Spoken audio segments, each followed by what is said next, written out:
Well, here we have what? Human sex chromosomes. Which ones? An X and a Y. Where do they come from? A human male or human female? A human male, of course. If it come from, if the human sex chromosomes came from a human female, what would we see here? You'd see two X's, right? X and an X. Well, what does this have to do with Hampton Court? Here's a picture of Hampton Court. It's a few miles up the Thames River, I believe, from London. And so in 1988, when I visited London, I had a friend who said, hey, let's go to Hampton Court. I'll show you around. And so there were several hundred people there at Hampton Court that day.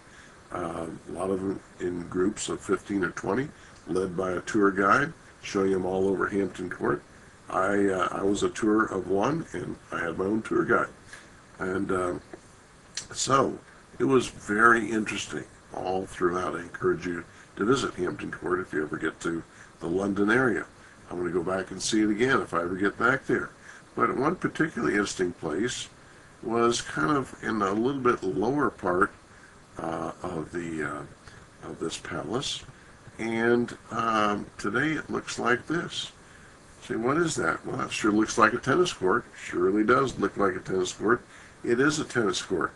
I think it's the world's oldest tennis court, and it was built, in 1528 for Henry VIII, and it's still in operation today.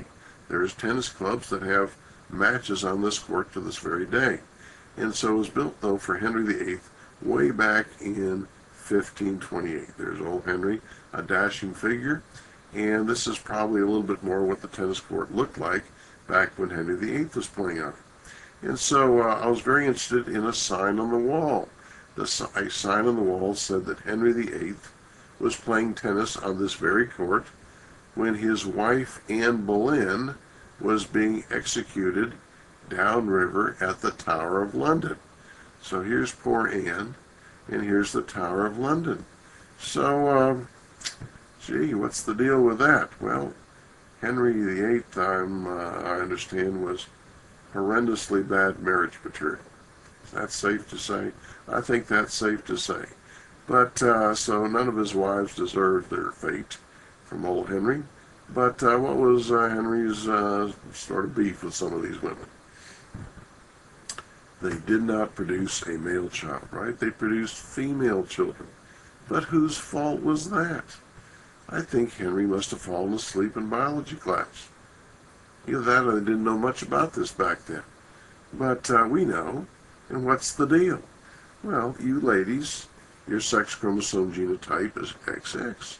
Us males, it's XY. What are you ladies going to pass on in your gametes as far as sex chromosomes? You're going to pass on 1X. 1X. Now us guys, what's meiosis going to do here?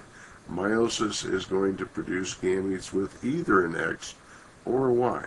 Half our gametes will have an X, half our gametes will have a Y. And so, if an X from the mother and an X from the father come together, there will be a daughter. And if an X from a mother and a Y from the father come together, there will be a son. Whose contribution makes the critical difference? The father's does. Henry didn't know that.